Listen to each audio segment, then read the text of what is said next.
Muy buenas tardes a todos y bienvenidos un día más al canal de YouTube del Centro Sefarat Israel. Como todos ustedes saben, este centro es una institución de diplomacia pública que depende, del Ministerio de Asuntos Exteriores, Unión Europea y Cooperación, la Comunidad de Madrid y el Ayuntamiento de Madrid. Nuestro propósito, como saben, es servir de puente entre España y el mundo judío y lo hacemos con actividades como la que hoy nos trae aquí, esta conversación, esta presentación del libro En los días claros cantábamos de Janet Grunhaus, que hoy nos honra con su presencia y con su participación aquí en nuestro canal. Janet, muchísimas gracias por elegirnos para presentar tu libro a nuestra audiencia. Muchas gracias por estar hoy aquí. Buenas tardes a todos y muchas gracias a Centro Separar, muchas gracias a Israel por a permitirme hacer esta presentación aquí y muchas gracias a Federica que aceptó ser mi interlocutora en esta conversación. A todos les doy las gracias y a nuestros oyentes la bienvenida. Muchísimas gracias, Janet. Efectivamente, iba a decir que también nos acompaña una gran amiga del Centro Sefarat, que es Federica Palomero, a quien todos ustedes seguro que ya han visto en muchas de nuestras actividades, historiadora del arte, autora de diferentes libros sobre la relación del arte con el mundo judío. Federica, muchísimas gracias también por estar hoy aquí con nosotros. Es un placer tenerte. Es un placer. Pues sin más, voy a dar paso a Federica y a Janet para que conversen en torno a esta obra que desde Centro Separat recomendamos, En los días claros cantábamos, que además hay que decir que también está en inglés, On Sunny de Toussaint, y que encierra una historia que esta tarde van a poder descubrir todos ustedes. Así que Federica y Janet, cuando queráis. Muchísimas gracias, Israel. Hola, Janet. Buenas tardes a todos. Un placer estar de nuevo con ustedes y sobre todo en esta ocasión para presentar este libro de una persona realmente muy, muy querida como es Janet Gelman. El libro pues, fue editado primero en español a fines del año 2018 por la editorial Caligrama y luego fue traducido al inglés por la misma autora y recibió pues en Estados Unidos unos premios como pues la medalla de oro de Global Books Award en la categoría de literatura judía y Outstanding Creator Awards. Entonces el libro está disponible pues en los dos idiomas y es importante creo destacar que no es un libro más sobre el Holocausto, sobre la Shoah, ya sabemos que hay muchísimos, porque ella cuenta la historia de su familia, sobre todo de sus padres, que son pues judíos polacos, pero ellos no estuvieron en campos de exterminio, sino que estuvieron todo el tiempo pues bajo amenaza y persecución, huyendo, escondiéndose, cambiando de identidad, haciendo todo lo posible para precisamente escapar, ¿no?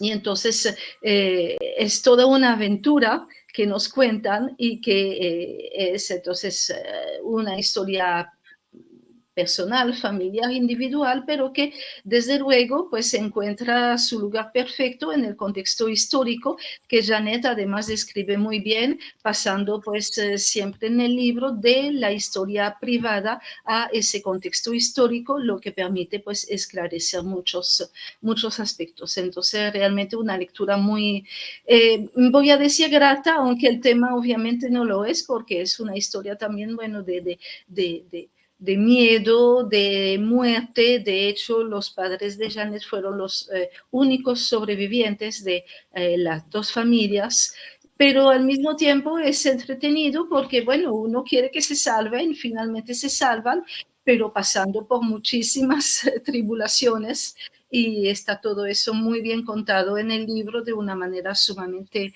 dinámica.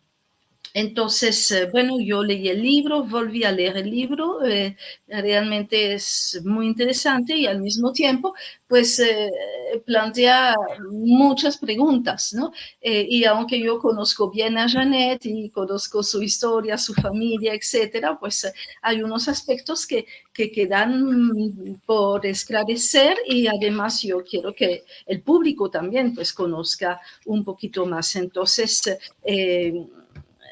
ella resulta que en su biografía aparece algo muy interesante, ¿no? Bueno, Janet nació en Polonia, pero siendo una bebé fue llevada por sus padres a Venezuela, vivieron ahí en Maracaibo, donde pudieron pues rehacer su vida. Ella ahí tuvo una carrera brillante como profesora de francés en la Universidad del Zulia, y como pues muchísimos venezolanos, ella también salió del país, ahora está viviendo en Miami con su esposo y aprovecho la oportunidad para entonces hacer estudios específicos sobre el Holocausto en la Universidad Atlantic de Florida, ¿no? Y entonces esto nos lleva precisamente a ver luego cómo logra pues encajar todos los conocimientos que pudo adquirir durante esa investigación con la historia y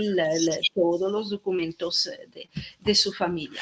Entonces, precisamente mi primera pregunta tiene que ver con esto, con la idea misma de hacer el libro. Yo tengo entendido que la posibilidad de hacerlo estaba como latente, estaba ahí en tu cabeza, ¿verdad, Jeanette? Pero no terminaba realmente de cuajar, no terminaba de concretarse. Entonces, yo quisiera saber qué fue lo que finalmente te impulsó ya a sentarte a escribir y para qué y sobre todo para quién o para quiénes escribiste este libro. Gracias, Federica, por tu buena introducción. Me encanta que hayas puesto a los oyentes en contexto y les hayas contado todo lo precedente, y muchas gracias por tu ayuda y tu conversación. Mira, vamos a concretar al libro, ¿no? Quisiera, antes de que siguiéramos, agregar algo que es importante, y es que mis padres son, tú lo has dicho, sobrevivientes polacos, pero sobrevivieron en un pueblo de Polonia, situado en el este de Polonia, llamado Włodawa, un pequeño pueblo anteriormente era la frontera con Rusia. Bueno, ellos son de allí, eso es lo que quería aclarar. Después de la guerra, mis padres, como bien dijo Federica, son los únicos sobrevivientes de su núcleo familiar respectivo. Ellos eran primos segundos, pero tenían familias enormes y todos fallecieron, solamente sobrevivieron ellos. Y llegaron a Venezuela y por cuestiones económicas fueron a instalarse en Maracaibo, porque allí mi papá, que era maderero de toda la vida en Polonia, consiguió trabajo y logró instalarse allí. Allí llegué yo de 1 año y allí crecí y allí me casé y allí tuve mis hijos, todo en Maracaibo. Y comencé a dar clases en la Universidad del Zulia. Entonces, cuando mis padres llegaron a Maracaibo a principios del año 1947, en Maracaibo existía una pequeña comunidad judía, pero muy organizada. Por un lado, teníamos a la sociedad venezolana, que era muy abierta, que recibía a los inmigrantes con mucho cariño, y por otro lado teníamos a la comunidad judía, que también recibía a todos los inmigrantes que llegaban. Debo hacer la acotación de que en Maracaibo hubo pocos sobrevivientes que se instalaron. La mayoría de los sobrevivientes que llegaron a Venezuela se instalaron en Caracas. En Maracaibo prácticamente no había. Entonces nosotros nos incorporamos inmediatamente a la comunidad judía y comenzamos a tener muchas amistades, y en esta comunidad creamos como una segunda familia. Teníamos muchas celebraciones, pero yo siempre estaba de niña, sobre todo, y quizás un poquitico en la adolescencia, pero sobre todo en mi infancia, hasta los 12 años, yo sentía una gran tristeza y me sentía sola. ¿Por qué esto? Porque mis amigos de la comunidad judía tenían primos, tíos y abuelos. Me causaba una gran envidia que ellos tuvieran abuelos. Y nosotros no teníamos nada. Al principio éramos mis padres y yo, y después mis 2 hermanos. Una pequeñita familia. Pero claro, yo les tenía envidia. Pero con el tiempo, como nos fuimos incorporando y nos recibieron con tanta amistad y con tanto amor todas las personas, los miembros de la comunidad judía, este sentimiento de soledad y de tristeza que a mí me embargaba de pequeña se fue desapareciendo un poco y volviéndose más suave y menos intenso. La vida continuó, yo crecí, como dije, me casé, tuvimos hijos, empecé a dar clases en la Universidad del Zulia, y todo este tiempo en mi mente existía un elemento muy importante, que era mi rechazo a todo lo que fuera alemán. Yo no podía escuchar alemán, no podía viajar a Alemania, perdón. Tenía un fuerte rechazo con eso. Pero aparte de eso, y aparte del recuerdo de los años de soledad, cuando yo sentía tanta tristeza por no tener familia, yo no estaba muy consciente de que quería escribir el libro. Estaba como flotando en mi mente, pero no estaba tan consciente. Además, hago una salvedad. Yo encontré una segunda familia en la comunidad de Maracaibo y tanto mis padres como yo nos sentíamos muy integrados. Y así transcurrió el tiempo hasta el año 2000. En el año 2000, mi mamá supo de un viaje que iban a realizar los sobrevivientes de su ciudad a Polonia y a la ciudad de Mlodava, donde había nacido. Mi mamá dijo, yo quiero ir. Mis hermanos y yo inmediatamente decidimos que la teníamos que acompañar. Y fuimos. Cuando yo llegué a Polonia, en el aeropuerto me sentía muy extraña. Sentí mucha ansiedad antes del viaje y durante el viaje. Y miraba a todos los polacos mayores y me preguntaba, ¿qué hiciste tú durante la guerra? ¿Ayudaste a los judíos? ¿Denunciaste a algún judío? ¿Cuál fue tu actitud? Y eso me estaba perturbando mucho. Afortunadamente salí rápidamente de allí y llegué a la ciudad donde ya estaba mi hermana Rosa. Las dos decidimos salir a pasear por la ciudad, por Varsovia Vieja, que fue totalmente reconstruida después de la guerra. Y durante ese paseo había mucha gente, no vimos ni una señal de algo, de una memoria, de un recuerdo de algún judío o de judíos. Eso me llamó mucho la atención, porque tenemos que recordar que antes de la guerra Polonia tenía 3.300.000 judíos, de los cuales sobrevivieron solamente 300.000, pero formaban parte de su historia, era el 10% de la población polaca. Formaban parte de su historia y sin embargo no los estaban recordando, una cosa muy extraña. A mí me entró una angustia que ya traía y también una zozobra. Si aquí no se recuerda a mis ancestros, ni a mis padres que vivieron aquí y su familia murió aquí, ni a mis abuelos, ni a todos mis ancestros, ¿quién soy yo? ¿De dónde vengo? ¿Qué cosa pasa conmigo? ¿Qué es esto? Esta inquietud fue muy fuerte para mí y se quedó grabada fuertemente, como digo, en mi psique. Cuando terminó el viaje, por razones que no quiero detallar ahorita aquí, hubo muchos problemas. Mi mamá falleció 2 semanas después que regresamos del viaje. Yo no pude dedicarme a escribir el libro como había pensado hacerlo al finalizar el viaje con mi mamá. Las circunstancias de la vida me lo impidieron, pero en el año 2013 decidimos venirnos a Estados Unidos y yo vine en calidad de investigadora del Holocausto a Florida Atlantic University, como en Boca Ratón, como lo dijo Federica. Yo pasé 3 años estudiando Holocausto en todos sus aspectos, tanto en sus aspectos generales como acercándome cada vez más a lo sucedido en Polonia y en la ciudad de mis padres y la zona de mis padres. Después de estos 3 años decidí que iba a escribir el libro de la historia de mi familia para dejarla como legado a mis hijos y a mis nietos y a la posteridad sobre un caso de sobrevivencia totalmente diferente al de los campos, pero que también exigía mucha resistencia, mucha suerte para sobrevivir. Terminé el libro en español en el 2016 y aquí les presento, no sé si lo pueden ver, sí, aquí lo pueden ver creo, en los días claros cantábamos, esta es la portada, y aquí tienen a mi papá y a mi mamá en una foto que data de 1946, justo después de la guerra. Pero el objetivo primario al escribir yo el libro fue de hacerlo difundir entre mi familia. Pero yo tenía ya algunos nietos que no iban a poder leerlo en español. Entonces decidí, ahora hay que traducir el libro. Nos abocamos a esa tarea, lo hice traducir y en el 2022, aquí tiene el título, en la misma portada, en el 2022 se publicó On Sunny Days We Sang, el libro en inglés. Cuando yo terminé de escribir este libro, y comencé con el libro en inglés a tratar de difundirlo, de hacerle un poco de publicidad, se abrió ante mí otro panorama. Yo había escrito el libro para conservar para la posteridad y para que se sintieran orgullosos todos mis hijos y mis nietos de lo que habían logrado sus abuelos al sobrevivir.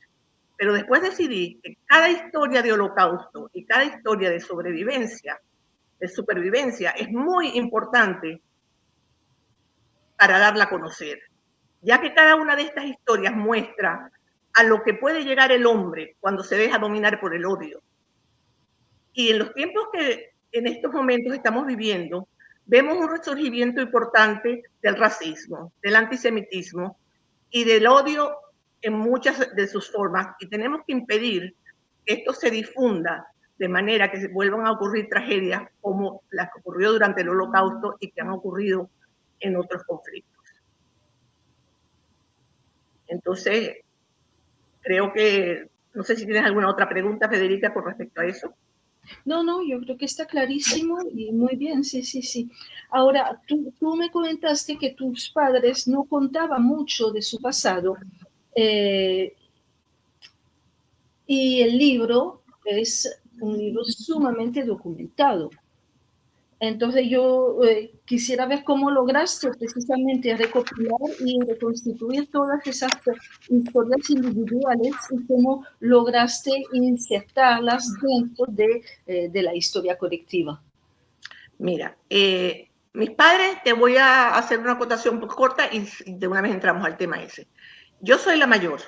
Yo nací en 1946 y yo crecí mientras mis padres en Venezuela estaban de verdad luchando por hacerse una nueva vida, por abrirse un camino y por crear una nueva familia. Entonces, mi circunstancia, siendo yo la mayor, es muy diferente de la de mis hermanos, por la circunstancia que atravesaban mis padres cuando yo crecía y la circunstancia que atravesaron mis padres después. Entonces, empecemos por mi parte. Cuando decidí yo escribir el libro, ¿cómo logré compaginar, como tú dices, las historias personales con el contexto histórico? Para mí, que era profesora de la universidad académica, era muy importante que el libro presentara el contexto histórico de tiempo y de espacio correctamente, que no hubiese conflicto. ¿Cómo logré eso? De una manera muy fácil. Yo, siendo investigadora, me fue fácil tener acceso a todo el material que se encontraba en Yad Vashem, el Centro de Jerusalén para la Memoria del Holocausto, el Museo del Holocausto de Washington, Yibon, Nueva York, y accedí inclusive a muchos archivos polacos y alemanes. Y tengo que hacer una acotación de que mi sorpresa para cuando accedí a estos archivos, de la amabilidad de la gente, la facilidad con que enviaban material, fue importante. Bueno, una vez ubicado el contexto histórico, les dije que estudié durante 3 años el Holocausto. Una vez estudiado el contexto histórico, me dediqué a compaginar esto con las historias personales. De mi papá, nosotros teníamos 2 relatos importantes. Mi papá había sido invitado a ser testigo en el juicio contra el jefe de la Gestapo, Richard Nitschke, y 4 ayudantes, el jefe de la Gestapo de Vlodava, en el juicio que se celebró en Hannover en 1964. Papá y 100 sobrevivientes más fueron invitados a testificar. Y papá para esta oportunidad había preparado un testimonio muy largo y muy detallado sobre las preguntas que le hicieron. Entonces, ese era un documento importante que era a la vez personal, pero que había que cotejar con la realidad histórica.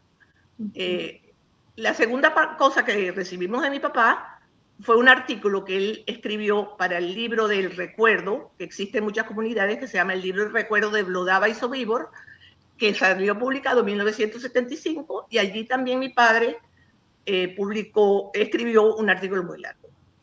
De mamá teníamos 2 entrevistas. Una entrevista la había realizado mi hijo José en 1995 y había recopilado muchos detalles que mamá le dio. Y mamá también fue entrevistada en 1996 para el proyecto de Steven Spielberg, que recogió 55.000 testimonios de sobrevivientes y están todos archivados en la Biblioteca de California y en muchas otras partes. Además de eso, yo leí y busqué algunos de los testimonios que les acabo de comentar, que para el juicio recurrieron a 100 personas para que testimoniaran. Yo busqué algunos de los testimonios de los sobrevivientes de Vlodava y también traté de cotejar lo que estaba sucediendo, lo que había sucedido, perdón, con la realidad histórica. Les doy un pequeño ejemplo para que entiendan, para que vean bien en qué consistió mi búsqueda. Aparte de la búsqueda académica, por supuesto. En un momento dado, en el testimonio de papá, él dice que en mayo de 1942, el Consejo Judío de Vlodava, de su ciudad, lo envió a Helm, una ciudad a 20 kilómetros, para que hablara con una misión con el Consejo de Helm unas preguntas. Papá fue a esto, por supuesto, custodiado por un policía y acompañado con otro miembro del Consejo Judío de Vlodava. Cuando llegaron a Helm, no encontraron judíos. La zona, el gueto judío que existía en Helm estaba desierto, estaba medio destruido, las cosas tiradas por el camino. Y la gente les dijo, ¿para qué vienen ustedes hoy aquí? Es peligroso, se acaban de llevar a todos los judíos. Ese día ocurrió la última redada en Helm y todos los judíos que quedaban fueron llevados a Sobibor. Yo me dije, bueno, esto es una de las cosas que tengo que averiguar. Buscando, por supuesto, en la historia, comprobé que en efecto el tiempo y el espacio que mi papá había mencionado eran correctos. Ese día sí ocurrió la última redada y ese día sí se llevaron a todos los judíos restantes de Helm. Entonces, esto es un ejemplo de los diferentes momentos de mi investigación y los diferentes momentos de la escritura del libro. Bueno, creo que esto es muy importante porque precisamente permite pues estar uno como lector muy seguro de la seriedad y de la veracidad de todo lo que se dice ahí, y yo creo que en casos tan delicados como historias relativas al holocausto es sumamente importante eso, que nadie pueda poner en duda lo que se está contando, ¿no? Ahora, con relación a los protagonistas, es decir, a tus padres y sobre todo a tu madre, hay varios comentarios que yo te quisiera hacer para que si tú quieres, puedas ahondar en ellos, ¿no? El primero, que está presente a lo largo de todo el libro, es su sentimiento de culpa.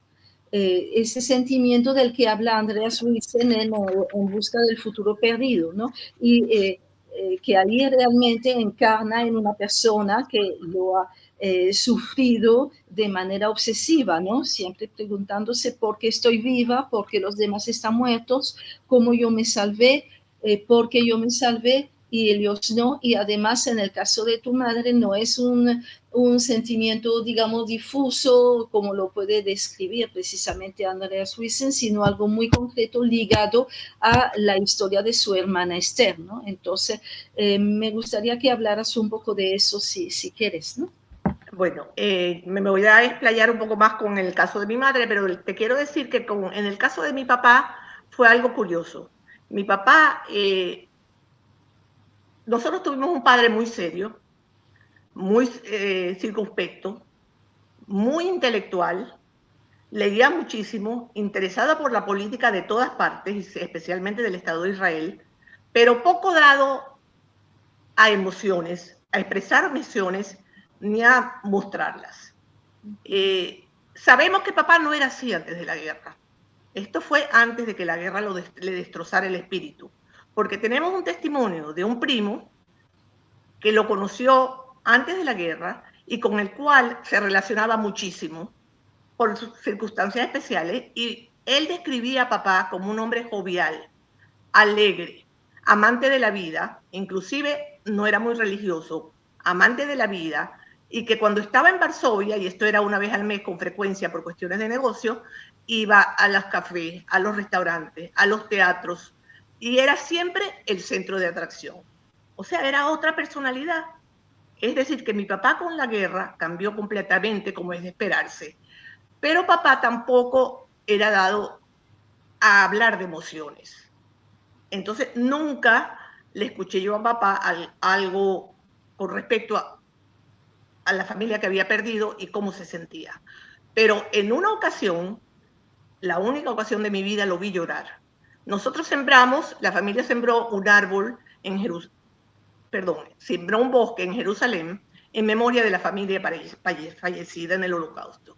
Y fuimos cuando eso se realizó, eso se sembró.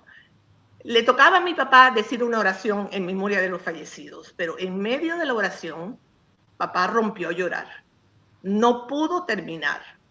Eso, por supuesto, fue una muestra clara de que su trauma estaba aún vivo y que no, el sufrimiento que había pasado y que aún seguía sintiendo, y probablemente el complejo de culpa que sentía estaba muy vivo. Pero esa fue la única ocasión en la cual se manifestó. En cambio, mi mamá, desde el comienzo, siempre hablaba de su hermana Esther y siempre decía, yo no sé por qué yo me salvé y ella no. Mamá cuenta, y una vez yo le hice la pregunta directamente, yo le dije, mamá, ¿qué pensaban durante la guerra cuando fallecía un familiar? Y ella me contestó, en esos días de tanto cuidado y de tanta inseguridad, uno no tenía tiempo de pensar mucho. En lo único que uno pensaba era en sobrevivir de un día a otro. Por supuesto que sufríamos, pero lo más importante era sobrevivir. Cuando terminó la guerra, mis padres inmediatamente fueron a Blodava a ver si encontraban algún familiar, si algún familiar había sobrevivido. Como ya dijimos antes, creo que Federica lo mencionó, ellos fueron los únicos sobrevivientes de su núcleo familiar inmediato. Entonces no había nadie. Pero mamá hablaba todo el tiempo de Esther, todo el tiempo. Mamá, después de yo diría una década en Venezuela, entró en una depresión muy fuerte.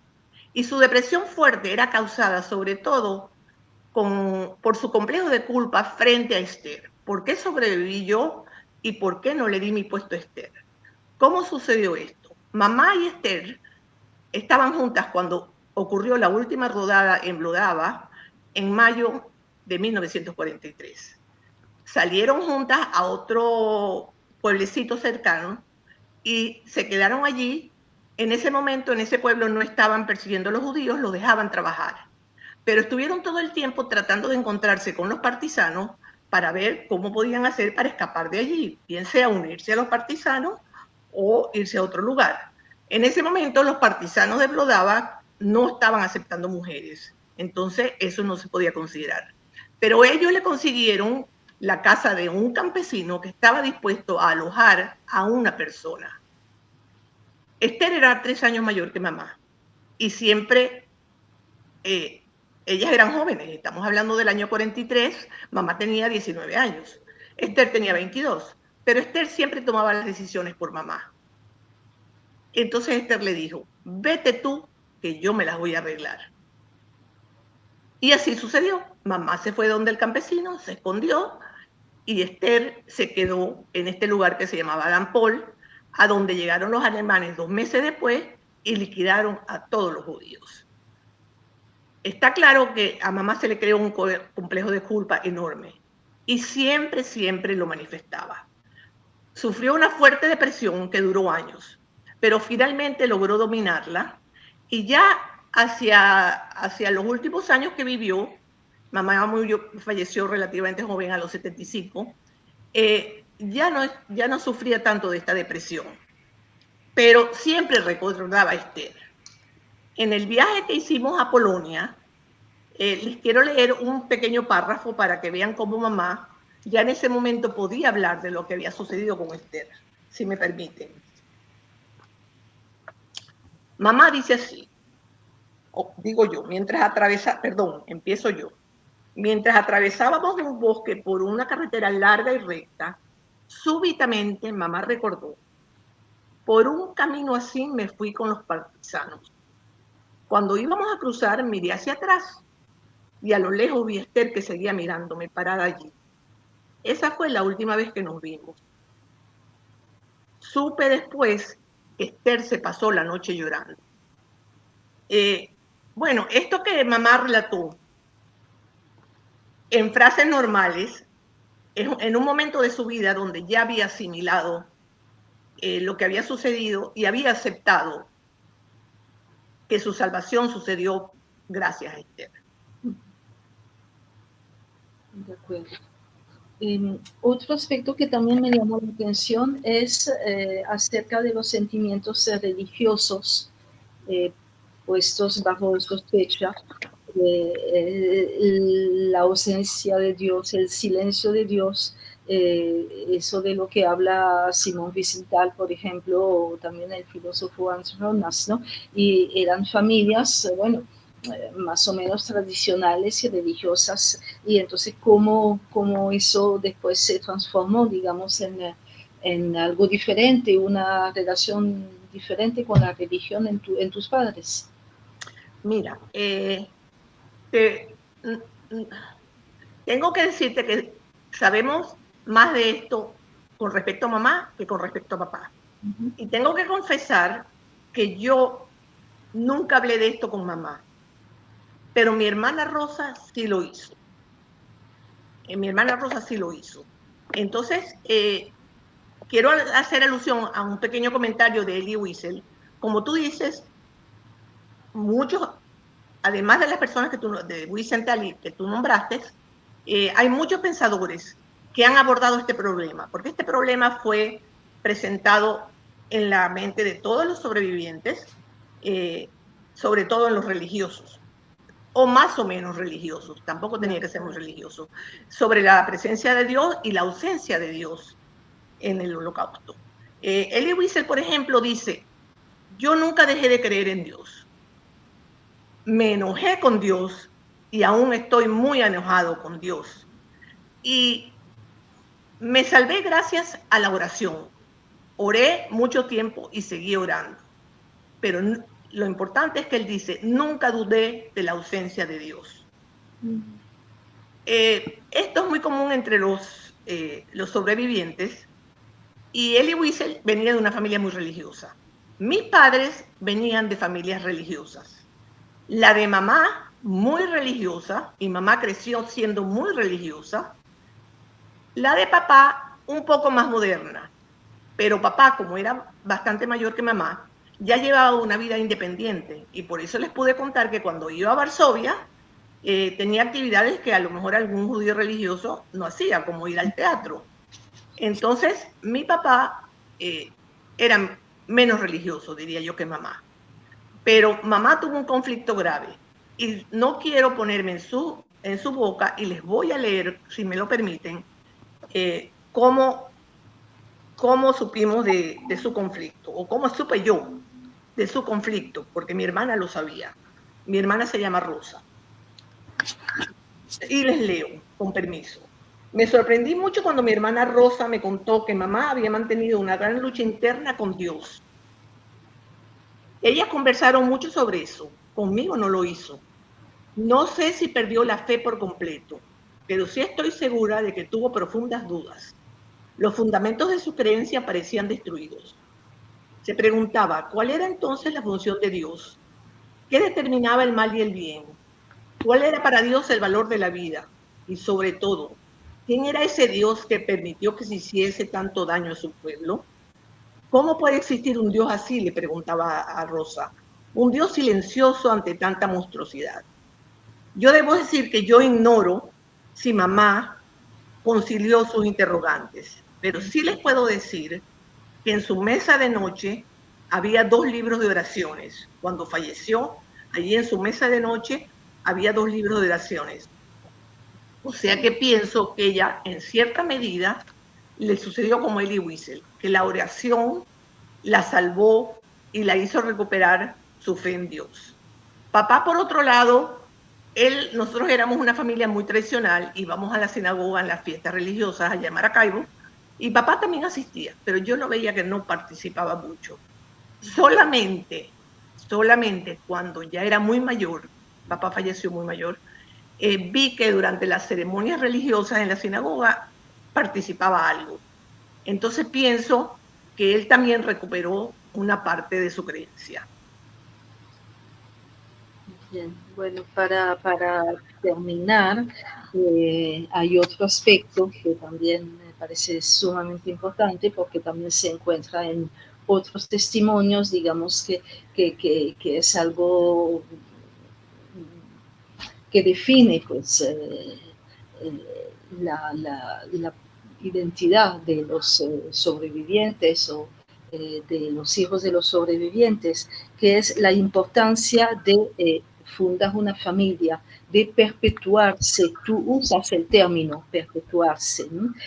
Como, no voy a decir una revancha, pero sí una victoria frente a tanta adversidad y una respuesta al exterminio frente a tanta muerte, pues que pueda seguir existiendo la vida, ¿no?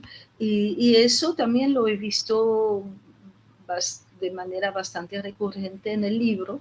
Entonces me gustaría pues que también nos hablaras de eso desde el punto de vista además muy cercano, bueno, desde tú la hija mayor. Mira, en mis padres, y yo creo que muchos sobrevivientes, el hecho de poder crear una nueva vida y sobre todo poder crear una familia, tener descendientes, representó una victoria ante los nazis que trataron de destruirlos y aniquilarlos completamente y que no lo lograron. Eso desde luego fue algo muy importante. En mi caso, a pesar de que te dije que mi papá no era muy dado a las emociones ni menos a expresarlas, mamá un poco más. En mi caso, nosotros siempre sentimos que nosotros éramos el centro de sus vidas, totalmente el centro de sus vidas. Ellos se dedicaron, afortunadamente, mi papá, que era maderero en Polonia, cuando llegó a Maracaibo, pudo trabajar como gerente de una empresa. Y entonces, desde el punto de vista económico, ellos fueron poco a poco sobreviviendo y viviendo cada vez mejor. No voy a decir muy bien, pero sí sobrevivieron en unas condiciones muy adecuadas. Entonces, al suceder eso, ya ellos se podían concentrar en crear su nueva familia, que para ellos era lo más importante. Te puedo decir que a pesar de todos los avatares de la guerra, a pesar de toda la tragedia, el sufrimiento, la muerte, mis padres nunca perdieron su identidad. Ellos se mantenían dentro de la comunidad judía, participaban de las actividades sociales y participaban de las actividades religiosas. Nunca perdieron su identidad y a nosotros nos inculcaron no solamente nuestra identidad, sino nos inculcaron también algo muy importante que no hemos mencionado, que es el amor a Israel. Si tú te ubicas en la realidad de un sobreviviente que perdió a toda su familia, no hablemos ya de las cosas materiales, pero que perdió a toda su familia, y de repente tú ves que surge un Estado que es como la defensa de los judíos, tú admiras eso, y eso le sucedió a mis padres. Ellos admiraban mucho al Estado de Israel y nosotros visitamos Israel en innumerables ocasiones. Siempre se reunían allí sí con muchos sobrevivientes, con familiares, algunos lejanos, teníamos algunos primos lejanos que se habían ido antes de la guerra, y con muchos sobrevivientes. Entonces, en realidad, en ellos y en todos los amigos que observamos allí, el crear una nueva familia era lo que tú dijiste, una victoria una victoria definitiva sobre el intento de exterminarnos a todos que ejecutaron los nazis. Entonces, yo creo que este deseo de perpetuarse es muy importante. Y en parte esto contribuye a explicar por qué yo escribí el libro, porque es una manera de perpetuar la memoria de mis padres, de mis abuelos, para que nuestros hijos, nuestros nietos y todos los descendientes conozcan una historia muy valedera y muy importante de su familia. Sí, sí, definitivamente ese es un punto absolutamente fundamental que se repite pues en el comportamiento de los descendientes, pues, de esa gente que vivió esas cosas tan terribles, ¿no? Finalmente, ahí sí, hablemos un poco de Venezuela, porque Venezuela, bueno, para tus padres me imagino que representó muchísimo, y además ellos supieron manejar muy bien esa dicotomía entre pues su judeidad, su integración a una comunidad natural para ellos y también su integración al país, ¿no? Mira, cuando mis padres llegaron a Venezuela, te voy a citar una frase curiosa de mi papá. Ellos estaban en Polonia y claro, a los sobrevivientes, de una manera o de otra, se les presentaban o no se les presentaban opciones de emigrar a diferentes países, de inmigrar a diferentes países. A papá, una de las opciones que se le presentó fue Venezuela. Y él comenta, a mí me nombraron a Venezuela y yo decía, ¿dónde queda Venezuela? ¿Qué es Venezuela? Traté de averiguar entre las personas que me rodeaban y una persona pudo decirme, Caracas es una ciudad con un clima espléndido de eterna primavera. Sí, señora. Y eso es cierto, así es y sigue siendo. Pero mis padres tenían un buen amigo en Caracas que prometió, que se ofreció a ayudarlos a emigrar. Y así hicieron y llegamos a Venezuela. Venezuela fue un país con las manos abiertas. Venezuela recibía a los inmigrantes con gentileza, con alegría, con generosidad, con bondad. Desde todo punto de vista los recibía. Nosotros llegamos a Maracaibo, una ciudad con un clima un poco pesado, pero nos integramos fácilmente a toda la comunidad, tanto venezolana como a la comunidad judía. Nosotros disfrutamos muchísimo todos esos años en Maracaibo. La vida cultural en esa época estuvo marcada por una actividad intensa y mis padres participaban de todo ello. Entonces te puedo decir que la Venezuela que mis padres, a la cual mis padres llegaron y la Venezuela que ellos vivieron fue algo maravilloso. No había discriminación y se podía uno integrar perfectamente conservando a la vez su identidad, como hicieron mis padres. No es para nada la Venezuela de ahora. Venezuela era un país que recibía inmigrantes y durante cualquier crisis en Latinoamérica o en Europa llegaban más. Ahora Venezuela es un país de emigrantes. Hay más de 7 millones de venezolanos que han salido de Venezuela, bien sea por razones políticas o por razones económicas. La hiperinflación, la pobreza, la desnutrición. 7 millones de venezolanos que están repartidos por el mundo, ¿sí? De un país que no tiene ni 30 millones de habitantes, es un porcentaje altísimo.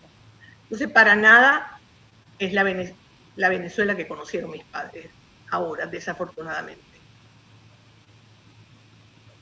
Sí, Bueno, sí, eso es sí, lamentable. Perdonad que os interrumpa, nos acercamos ya al final de esta conversación, que la verdad nos ha dejado muy impactados. Janet, Federica, yo creo que historias como la de tu familia deben ser contadas, tienen que ser contadas, y yo creo que tu libro nos lo permite, lo cual es un regalo para todos nosotros. Así que, Janet, muchísimas gracias por traernos este libro. Federica, muchísimas gracias por estar siempre al lado de Centros Cefalot Israel. Ambas, gracias. Gracias a todos. Gracias por la oportunidad y bueno, espero que mucha gente se interese en el asunto y pueda pues, leer este libro. Así es. Y gracias, Israel, por permitirme esta conversación tan placentera con Federica y sobre todo de alcanzar a todos tus oyentes con la historia de mis padres. Sin duda, sin duda. Muchísimas gracias y gracias a todos ustedes que nos han acompañado esta tarde. Esperamos verles por nuevas sesiones aquí del canal de YouTube del Centro Sefalot Israel. Gracias a todos.